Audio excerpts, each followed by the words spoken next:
जीविका हराई दो चौकी व्यवसायी कथार अच्छी जीवन पछे नेब हेले जीविका नेबनी व्यवसायी मानक कहवा मुताबक जबरदखल उच्छेद को आमे स्वागत करुछु हेले प्रशासन हातरे न मारी भातरे मारिबा नीति को आमे विरोध करुछु। नियमटा समस्तक पई समान हेबा दरकार। पातर अंतर नीति को आमे विरोध करुछु। हां आज्ञा आमे कहूछु भद्रक जिला वासुदेवपुर ब्लॉक आर्तुंग ग्राम पंचायत बारापुर बजार कथा। किछि दिन पूर्व प्रशासन सरकारी जमी रे जे माने दुकान घर करथिले सेमानक दुकान को भांगी दैथिले हेले दुकान भांगिबा समय प्रशासन पातर अंतर नीति पई किछि व्यवसायी भाई मानक दुकान घर अद्यावधि रहिछि हेले जे व्यवसायी भाई मानकर दुकान भांगी दिया गला सेमानक पई एते पर्यंत प्रशासन तरफरु कोनोसी सुव्यवस्था करागला नाही। हेले जे दुकानी भाई माने निज दुकान रु किछि रोजगार करी सेमानकर परिवार प्रतिपोषण करुथिले सेमाने आज निजर जीविका हराई निज परिवार प्रतिपोषण करि पारु नाहंती। किंतु एमानकर अभियोग प्रशासन जबरदखल उच्छेद को आमे खुशी रे स्वागत कलु हेले अद्यावधि कोन पई प्रशासन हमर दुख बुझु नाहंती।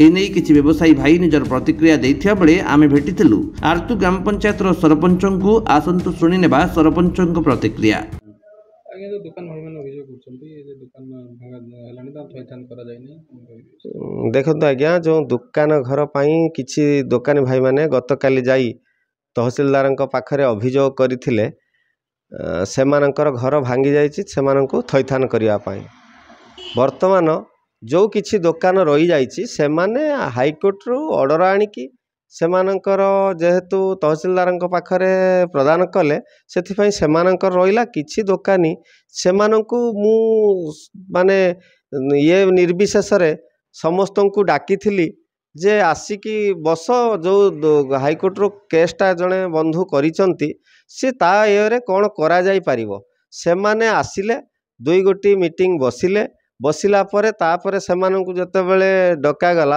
सेमाने नाना अश्लील भाषा रे मध्य गालीगुलज कले जे आमे से कोन करिवो सरपंच कोन करिवो आमे करिवो निज चेष्टा रे सेमाने निजे तांकर लागिले जा फल कि किछि दुकानी बंधु सेमाने तांकर हाईकोर्ट रो ऑर्डर आनी के देला परे तांकर घर रहिला एमानकर घर भांगी गला। वर्तमान मो कहिवार कथा जे आरएमसी तरफरु आमे चेष्टा करिचु जे 48 गोटी घर आनिबा पई तार एस्टिमेट करिके मध्य दिया जाइछि सी कार्य वर्तमान प्रक्रियाकरण जिलापालଙ୍କ पाखरे अछि। जिलापालଙ୍କର अनुमोदन एक रकम सरिलाणी बोली मु जहा आरएमसी मैनेजरଙ୍କ तरफरु प्रकाश करूथिले ताकू टेक्निकल सैंक्शन पई सेटा जीवो जे घर हेले समस्तଙ୍କୁ घर सम परिमाण रे बंटन करा जिवो या हमर प्रयास।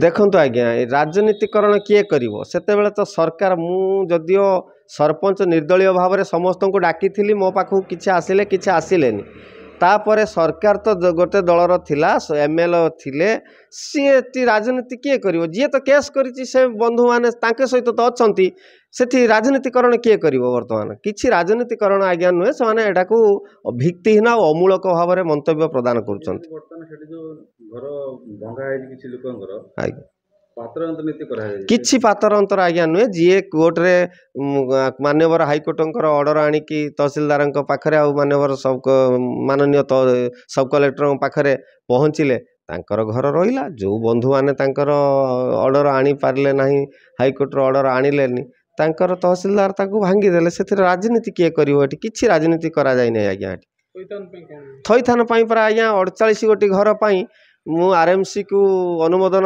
करिछि आ माननीय कलेक्टर ताको अनुमोदन करिसंती से आरएमसी रु 48 गोटी घर हेले जेते दुकानी भाई मानकर घर भांगी बा जो मानकर अछि समस्त को बंटा जीवो बोली आमे प्रयास करिछु।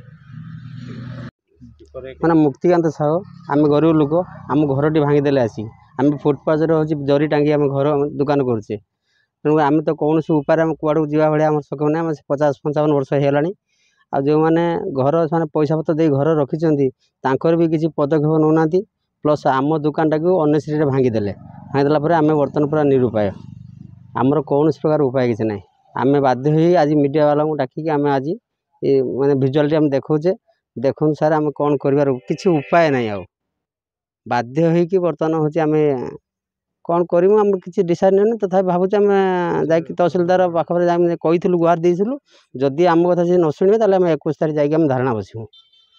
ହେଲା ମୋ ନାଁ ଶରତ କୁମାର ମହାଳିକ। ବର୍ତ୍ତମାନ ମୋର ବୟସ ପାଖାପାଖି 59। ମୁଁ ବାହାରେ କିଛି ବର୍ଷ ପ୍ରାଇଭେଟ୍ କମ୍ପାନୀରେ କାମ କରୁଥିଲି। ତାପରେ ଦେହ ଅସୁସ୍ଥ ଯୋଗୁଁ ମୁଁ ଏଠି ଇଣ୍ଟରନେଟ୍ ଦୋକାନଟେ କରିକି ମୋ ପରିବାର ପୋଷଣ କରୁଥିଲି। ବିଗତ କିଛି ଦିନ ତଳେ ପ୍ରଶାସନ ଆସି ଆମ ସେ ଏନକ୍ରୋଚମେଣ୍ଟ କେସ୍ କରିକି ଘରଟାକୁ ଭାଙ୍ଗି ଦେଇଗଲେ। ହେଲେ ମୋର ପ୍ରୋବ୍ଲେମ୍ ଏଇଆ ଯୋଉକି ମୁଁ ଅନ୍ୟ କେଉଁଠି ଘର ପାଉନାହିଁ ଯେଉଁ ମୋ ପରିବାର ପ୍ରତିପୋଷଣ କରିବା ପାଇଁ ଯେଉଁ ଗୋଟେ ଘରଟେ ନେଇକି କରିବି, କାରଣ ଏ ଜାଗାରେ ସମସ୍ତ ହେଲା ଗଭର୍ଣ୍ଣମେଣ୍ଟ ଲ୍ୟାଣ୍ଡ। ଦ୍ୱିତୀୟ କଥା, ଆମେ ଯେତେବେଳେ ସବୁ ବ୍ୟବସାୟ କରୁଥିଲୁ 15 ଜଣ ଲୋକ, ତା ଭିତରୁ 10 ଜଣ ଲୋକଙ୍କର ଭଙ୍ଗା ହେଲା, 5 ଜଣ ଲୋକଙ୍କ ଘର ରହିଗଲା। ସେମାନେ ତାଙ୍କ ପଇସା ବଳରେ ହେଉ କିମ୍ବା ରାଜନୀତି ବଳରେ ହେଉ ସେ ଘରଟାକୁ ସେମାନେ ଅଦ୍ୟାବଧି ବି ଷ୍ଟାଣ୍ଡ କରିକି ରଖିଛନ୍ତି, ଯାହାକି ସେମାନେ ମାନେ ଇଣ୍ଟେନସନାଲି ତହସିଲଦାର ତାଙ୍କର ଘରଟାକୁ ପଦକ୍ଷେପ ନେଉନାହାନ୍ତି ଭାଙ୍ଗିବା ପାଇଁ। ଆମର ଆପତ୍ତି ଏ ଯେ କି ସମୂହ ଘର ଭାଙ୍ଗିଲେ ହୁଏତ ଗଭର୍ଣ୍ଣମେଣ୍ଟ ଫର୍ଦର ଯେ କି ମାର୍କେଟ କମ୍ପ୍ଲେକ୍ସ କରିବା ପାଇଁ ପ୍ରସ୍ତୁତ ହୋଇପାରେ। କାହିଁକି ନା 5 ଜଣ ରହିଲେ ସେମାନେ ପାର୍ଟି ପ୍ରେସର କରିକି ରଖୁଛନ୍ତି, ଯାହାକି ଆମେ 5 ଜଣ ହଇରାଣ ହେଉଛୁ।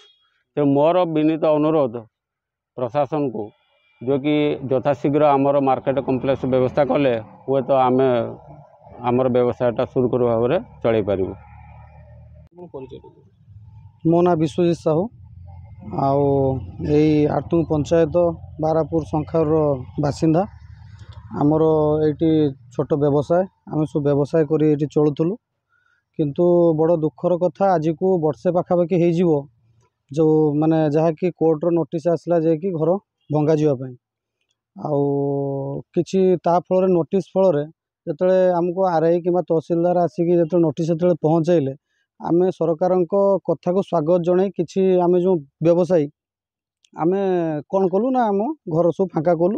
ଆମେ ଗୋଟେ ଚାହିଁଲୁ ଯେ କି ନୂଆ ପଦକ୍ଷେପ ଆସିଛି ଯାହା ବି ହେଉ, ମାନେ କାରଣ ଭଙ୍ଗାଯିବା ଫଳରେ ଆମକୁ ହୁଏତ ମାର୍କେଟ କମ୍ପ୍ଲେକ୍ସଟେ ମିଳିକି ଆମେ କେଉଁଠି ଗୋଟେ ଜାଗାରେ ସମସ୍ତେ ଯେଉଁ ଏଠି ସେଠି ଯେଉଁ ଘର ଦ୍ୱାରା ଯେଉଁ ହେଇଥିଲା ଗଭର୍ଣ୍ଣମେଣ୍ଟ ଲ୍ୟାଣ୍ଡରେ, ମାନେ ଗୋଟେ ଜାଗାକୁ ଆସିଲେ ଆମେ ସମସ୍ତେ ଗୋଟେ ଜାଗାରେ ରହି ବେପାର ଆମେ ଆରମ୍ଭ କରିବୁ କିମ୍ବା ଆମ ପରିବାର ପ୍ରତିପୋଷଣ କରିପାରିବୁ।